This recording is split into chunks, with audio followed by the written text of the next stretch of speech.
3M, a well-known multinational conglomerate, faced challenges in its financial performance in 2023 so far. The company's revenue declined by 4.4%, indicating a decrease in sales, and its net income saw a significant drop of 704% year-over-year, with the company showing a net loss of almost $7 billion in Q2. Additionally, the stock price experienced a decline of around 12.5% year-to-date. Moreover, 3M is facing trouble due to lawsuits which could have further implications on its financial position and potential future earnings. Today, we'll take a three-step approach to thoroughly evaluate 3M and determine its fair value. Step 1. Margin of safety. In this step, we'll look at 3M's key metrics and ratios to determine if we should be more or less cautious with determining a fair value. Here, we'll delve into 3M's financial statements and assess critical metrics and ratios. In step 3, we will be using a combination of valuation models such as discounted cash flow and discounted dividend to gain insight into the value of 3M's business.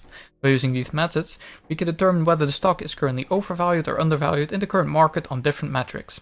In conclusion, by combining the findings from the three steps, we'll ultimately determine the fair value of 3M as an investment opportunity. To determine the final valuation of the company, we'll be using a margin of safety. This margin of safety will be based on the financial ratios, the financial health, and the growth of the company, and we'll be using a standard margin of safety of 25% that can never go below 0%. Margin of safety can either increase or decrease based on the ratios that we will look at in just a moment, and the severity that the margin of safety will increase or decrease by will be determined by using a scale. When we're using 4 colors in our scale, bright red will mean a 5% increase, orange will mean no change, light green mean a 5% deduction, and bright green mean a 10% deduction from margin of safety. When we're using 3 colors, bright red will mean a 5% increase, orange will mean no change, and bright green mean a 5% deduction. The first metrics that we'll be using are the margin and EBIT growth. The EBIT has gone down over the years, going from $6.6 billion in 2013 to just over $5.5 billion in 2022. The average EBIT decline during this period is 1%, which is 5% added to a margin of safety. The margin has also gone down over the years, going from just under 21.6% to 16.34% in 2022. The average margin decline is 2.4%, which once again adds 5% to our margin of safety. The next metrics that we'll be using are the dividend growth and payout ratio. The dividends have gone up over the years, going from $4.10 a share in 2015 to $6 a share in 2023. The average dividend growth during this period is 5%, which is no change in the margin of safety on this metric. This with the payout ratio that is sitting at 76%, which is once again no change in the margin of safety on this metric either. And the final two ratios that we'll be using are the debt to EBITDA and return on invested capital. To get a debt to EBITDA ratio, we have to take the debt of the company, subtract the cash from it, and divide it by the EBITDA. Out of this, we get the amount of years of EBITDA it takes for the company to pay off all of their debt. And for 3M, this is sitting at just over 1.5 years, in this case a 166% debt to EBITDA ratio, which, looking at our scale, is no change in the margin of safety. The return on invested capital for 3M is currently sitting at -6%, indicating that the management has not been very effective at allocating capital, actually making a loss on their investments. This adds another 5% to a margin of safety. Not looking that great so far for 3M. Let's go look at the valuation models next to determine the intrinsic value of the company. The first valuation model that we'll be using is the discounted cash flow model. I've imported the free cash flow of 3M going from 2013 to 2022.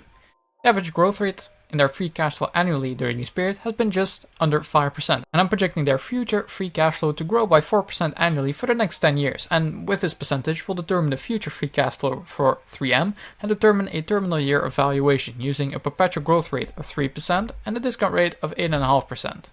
With this, we get a sum of free cash flow of $77.2 billion, and to get our equity value, we have to add the cash and equivalents and subtract the debt, giving us an equity value of just under $65 billion.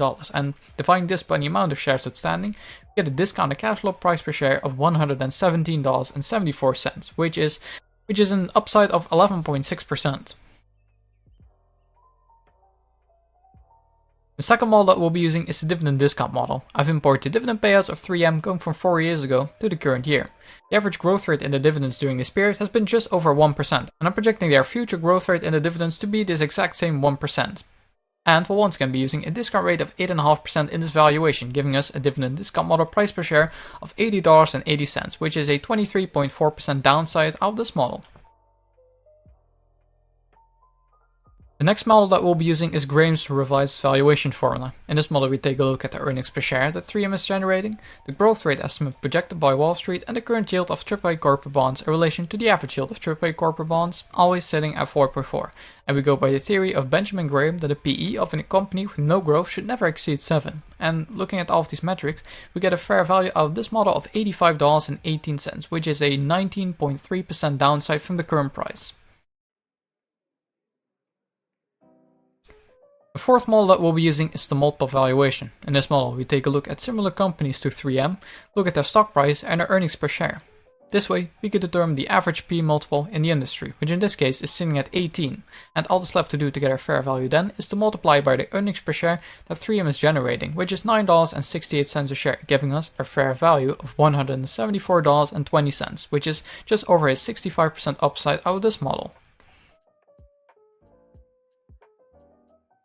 And the last model that we'll be using is the mean reversion theory. In this model we go by the theory that a company will always trade above or below its mean, and the metrics that we use to determine this are the dividend yield and the P ratio. In this case I've imported the dividend yield of the past 5 years, and on average it has been sitting at 3.55%, while the current yield is sitting at 5.69%, indicating that it's currently undervalued on this metric. Doing the same with the P ratio, the past 5 years it has been sitting at 15.48, while the current P ratio is sitting at 10.9, indicating that's once again undervalued on this metric, giving us a fair value of $159.48, which is just over a 50% upside out of this model. Let's go look at the final overview of valuation next. Looking at the final overview, we've imported discounted cash flow, discounted dividend, Graham's valuation, multiple valuation, and the mean reversion theory price per share, giving us an average of $123.48. A margin of safety we've determined earlier using a standard margin of safety of 25%, adding 5% for the EBIT growth, the margin growth, and the return on invested capital, leaving us with a 40% margin of safety. Applying this margin of safety, we get a fair value of $74.09, and with the current price of $105.51, we get a downside that is just under 30%, indicating that it's currently a sell. If you want to get access to all of the models I use in my videos and much more, you can check in the description for my Patreon link. And if you want to see any other companies on this channel being reviewed, let me know in the comments. Thanks for watching.